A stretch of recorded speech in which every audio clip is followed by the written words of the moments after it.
عہدہ یا چیز صحیح لوگوں کے پاس ہونا تو وہ عہدہ اور وہ چیز صحیح معنوں میں استعمال بھی ہوتی ہے اور اس میں دوام، استمرار اور ہمیشگی بھی رہتی ہے۔ لیکن اگر وہی چیز نااہلوں کے آپ سپرد کر دیں یا وہی عہدہ آپ کسی نااہل کے سپرد کر دیں تو وہ چیز صحیح جگہ پر استعمال بھی نہیں ہوتی اور اس میں دوام و استمرار بھی نہیں ہوتا، بلکہ وہ اپنی لائف سے پہلے ہی، اپنی زندگی سے پہلے ہی وہ ختم ہو جاتی ہے۔ ہمارے یہاں ایک شوشہ چھوڑ دیا گیا، جسے آپ چاہیں جاہل کہیں، جسے آپ چاہیں عالم کہیں، تو ایسا نہیں ہے، بلکہ یہ بات سمجھ لیں کہ شرعی طور پر یا عرفی طور پر یا اصطلاحی طور پر جاہل کسے کہہ سکتے ہیں۔ تو اس کی تعریف آسان لفظوں میں یا اس کا معیار آسان لفظوں میں یہ ہے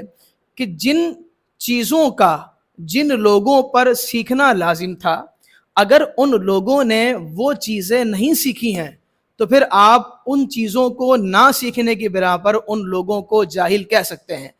لیکن جن چیزوں کا سیکھنا ان لوگوں پر لازم نہیں تھا اور آپ نے نہ سیکھنے کی بنا پر انہیں جاہل کہہ دیا تو پھر اس کا مطلب یہ ہے کہ آپ نے ان لوگوں پر ظلم کیا ہے اور آپ نے ان لوگوں پر ایک طرح کا بہتان لگایا ہے، کیونکہ شریعت نے جب وہ چیز سیکھنا ہی اس بندے پر لازم قرار نہیں دی تو آپ جاہل بول کر کیا اس پر وہ چیز سیکھنا لازم قرار دے رہے ہیں؟ تو گویا آپ شریعت پر افطرا باندھ رہے ہیں، آپ گویا شریعت میں ایک چیز کو ایڈ کر رہے ہیں، اضافہ کر رہے ہیں۔ تو بس رول یہاں پر یہ ذہن میں رکھیے گا کہ جس کا سیکھنا لازم تھا، انسان نے اگر وہ باتیں نہیں سیکھی ہیں تو ان نہ سیکھنے والی چیزوں کی بنا پر تو آپ جاہل کہہ سکتے ہیں، لیکن جن کا سیکھنا لازم نہیں تھا، ان چیزوں کو انسان نے سیکھا بھی نہیں ہے اور نہ سیکھنے کی بنا پر اگر آپ انہیں جاہل کہیں تو پھر یہ ان لوگوں کے ساتھ ان لوگوں پر ظلم ہے۔ اگر آپ اسی چیز کو معیار بنا لینا کہ چیز انسان کو نہیں آتی یا چیزوں کے متعلق انسان کو معلومات نہیں ہے تو انسان جاہل ہے، تو میں کہتا ہوں دنیا میں عالم پھر کوئی ہے ہی نہیں،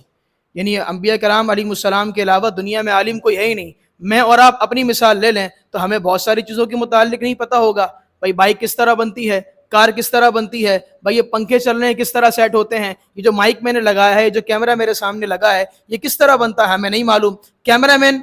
کیمرہ مین کو علم نہیں پتا ہوگا، یہ ساری چیزیں پتہ نہیں ہوں گی۔ تو اس کا مطلب یہاں پر یہ ہے کہ بس جو چیزیں سیکھنا شریعت نے لازم قرار دی ہیں وہ چیزیں اگر سیکھ لی ہیں تو بس ٹھیک ہے، اور اگر نہیں سیکھی ہیں تو آپ اس بندے کو جاہل کہہ سکتے ہو، لیکن آپ اگر ہر ایک چیز کے نہ سیکھنے کی بنا پر جاہل کہیں گے تو پھر یہ ظلم میں شمار کیا جائے گا۔